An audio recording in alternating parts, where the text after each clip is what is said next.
Karen Pemberton stood in her kitchen window, measuring cup of coffee frozen halfway to her lips, watching Tom Martinez edge his lawn with what she could only describe as criminal negligence. The grass was easily 3.5 inches tall, a full half-inch over the Willowbrook Estates HOA regulation she'd memorized by heart. "Absolutely not," she muttered, marching to her home office where her laminated HOA compliance officer badge gleamed under the desk lamp. She'd ordered it online 3 weeks ago, complete with an official-looking seal and her name in bold letters.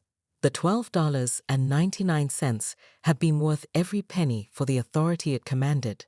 Karen clipped the badge to her navy blazer and grabbed her citation book, another Amazon purchase that had transformed her from concerned neighbor to neighborhood watchdog. Her reflection in the hallway mirror showed a woman of purpose. Perfectly styled blonde bob, lips pressed into a line of determination, and eyes that missed nothing. Tom was still bent over his edger when Karen's shadow fell across his driveway. "Excuse me, Mr. Martinez," she called out, her voice carrying the crisp authority of someone who'd watched every episode of Judge Judy. "I need to speak with you about a serious violation." Tom straightened, wiping sweat from his forehead with the back of his hand. "Oh, hey Karen, what's up?" "It's Mrs. Pemberton when I'm conducting official HOA business," she corrected, holding up her badge like a shield. "I'm here in my capacity as compliance officer to issue you a citation for excessive lawn height. Your grass measures 3.5 inches, which violates Section 4.21 of the Neighborhood Covenant." Tom's eyebrows shot up. "Since when are you a compliance officer? I thought Bob Henderson handled that stuff." "Mr. Henderson is clearly overwhelmed with his responsibilities," Karen replied smoothly, already scribbling in her citation book. "The board appointed me as auxiliary enforcement to maintain our community standards. This is your official warning. You have 48 hours to remedy this violation or face a $150 fine." She tore off the citation with a flourish, the perforated edge making a satisfying ripping sound. Tom stared at it like she'd handed him a dead fish. "Karen, this is ridiculous. My grass is barely different from everyone else's." "The rules apply equally to all residents," she said, clicking her pen closed with finality. "I trust you'll take care of this promptly. Good day, Mr. Martinez." As she walked away, Karen felt a surge of satisfaction. Finally, someone was taking charge of this neighborhood's declining standards. Behind her, she heard Tom muttering something about crazy neighbors, but she held her head high. Authority was never popular, but it was necessary. Her phone buzzed with a text from her sister. "Lunch tomorrow? The new place on Maple?" Karen smiled. Perfect timing. She'd have something interesting to share about her new role in the community. After all, someone had to keep Willowbrook Estates from becoming just another rundown suburb. She didn't notice Tom already pulling out his phone, scrolling through his contacts until he found Bob Henderson, HOA president. Bob Henderson's confused voice crackled through Tom's phone speaker the next morning. "I'm sorry, what badge?" "Tom, I never appointed any auxiliary compliance officer, and I certainly didn't authorize Karen Pemberton to write citations." Tom stood in his freshly mowed yard, now an HOA-compliant 3 inches, holding Karen's citation. She had this official-looking badge and everything. Seemed pretty convinced she had the authority. "This is the third call I've gotten about her this week," Bob sighed. "Mrs. Chen got cited for her garden gnomes, and yesterday she tried to find the Johnsons for their kids' basketball hoop. I thought people were joking." Meanwhile, Karen was blissfully unaware of the investigation brewing as she sipped her morning latte at Cafe Maple, regaling her sister Lindsay with tales of her enforcement victories. "You should have seen Tom's face when I handed him that citation," Karen laughed, dabbing her lips with a napkin. "Finally, someone's bringing order to that chaos we call a neighborhood." Lindsay shifted uncomfortably in her chair. "Karen, are you sure you have the authority to do all this? It seems like a big responsibility." "Of course I do," Karen replied with a wave of her hand. The HOA board was practically begging for someone with my organizational skills. Besides, I studied the covenants more thoroughly than anyone else in the neighborhood. Her phone buzzed. Bob Henderson's name appeared on the screen. Hold that thought, Karen said to Lindsay, answering with professional authority. This is Karen Pemberton, HOA Compliance Officer. Mrs. Pemberton, this is Bob Henderson. I need to speak with you immediately about your recent activities. Karen's smile faltered slightly. Bob's tone was decidedly unfriendly. Of course, Mr. Henderson. I assume you're calling to commend my efforts to maintain our community standards. I'm calling because you're impersonating an HOA official, Bob said bluntly. I never appointed you to any position, and you have no authority to issue citations or fines. This ends now. The cafe seemed to quiet around Karen as her face flushed red. Lindsay watched with growing alarm as her sister's confident demeanor cracked. There must be some misunderstanding, Karen stammered. I've been trying to help the community. The neighborhood needs someone who cares about maintaining property values. What the neighborhood needs is for residents to stop harassing each other with fake badges and made-up fines, Bob replied.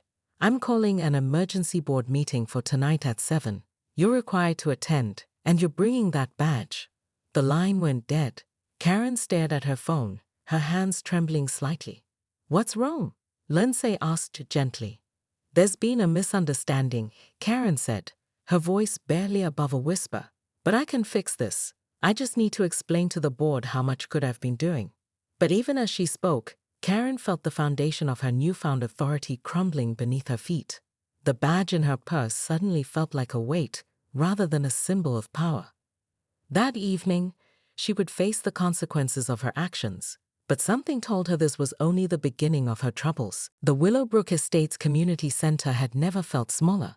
Karen sat in the front row of folding chairs, her fake badge surrendered to Bob Henderson's desk like evidence at a crime scene. Behind her, she could hear the whispered conversations of neighbors she'd cited, their voices carrying a mixture of anger and amusement. Ladies and gentlemen, Bob began, his voice echoing in the packed room. We're here tonight to address the unauthorized actions of Karen Pemberton, who has been issuing fake HOA citations across our neighborhood. Karen stood abruptly, her chair scraping against the linoleum floor. I'd like to speak in my defense, she announced, her voice stronger than she felt. Mrs. Pemberton, Bob said wearily, you impersonated an official, harassed residents, and attempted to collect unauthorized fines. What defense could you possibly have? Karen turned to face the crowd, her neighbors' faces ranging from sympathetic to openly hostile. Tom Martinez sat in the back row, arms crossed, while Mrs. Chen clutched her garden gnome citation like a trophy. I care about this neighborhood, Karen began, her voice gaining strength. I care about property values, about maintaining the standards we all agreed to when we moved here. Yes, I made mistakes in how I went about it, but look around. When was the last time you saw lawns this well maintained? When was the last time people actually read their HOA covenants? Since you started terrorizing us, called out Mike Johnson from the middle row, earning a few chuckles. I wasn't terrorizing anyone, Karen shot back. I was enforcing rules that already existed, rules that Bob Henderson clearly wasn't enforcing. Bob's face reddened. Mrs. Pemberton, let me finish. Karen interrupted, surprising herself with her boldness. Yes, I bought a badge online. Yes, I took initiative without official approval. But I also organized a neighborhood watch program that reduced break-ins by 30%. I coordinated the holiday decorating contest that brought our community together. I spent more time improving this neighborhood than anyone else here. The room fell silent. Karen could feel the crowd's mood shifting, uncertainty replacing their certainty. She's got a point, someone murmured from the back. Bob cleared his throat.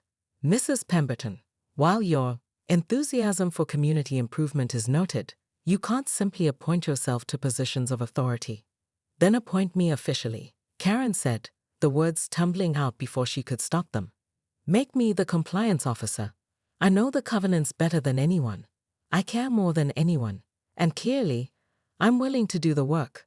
The room erupted in surprised murmurs. Bob exchanged glances with the other board members. That's actually not a terrible idea, Tom Martinez said slowly, standing up. I mean, she's annoying as hell, but my lawn has never looked better. Mrs. Chen nodded reluctantly. And she did catch that contractor dumping yard waste in the storm drain last month. Bob held up his hands for quiet. This is highly irregular, but, given the circumstances, I suppose we could put it to a vote. All in favor of offering Karen Pemberton an official position as compliance officer, with proper oversight and reasonable enforcement guidelines? Hands began to rise throughout the room, slowly at first, then with growing momentum. Karen felt tears prick her eyes as she watched her neighbors, the same people she'd antagonized with her fake badge, vote to give her real authority. But as she looked at Bob Henderson's reluctant smile, she caught something in his expression, a wariness that suggested this victory might come with strings attached she hadn't yet considered. After all, being officially responsible meant being officially accountable. And Karen was about to discover that real authority came with real consequences.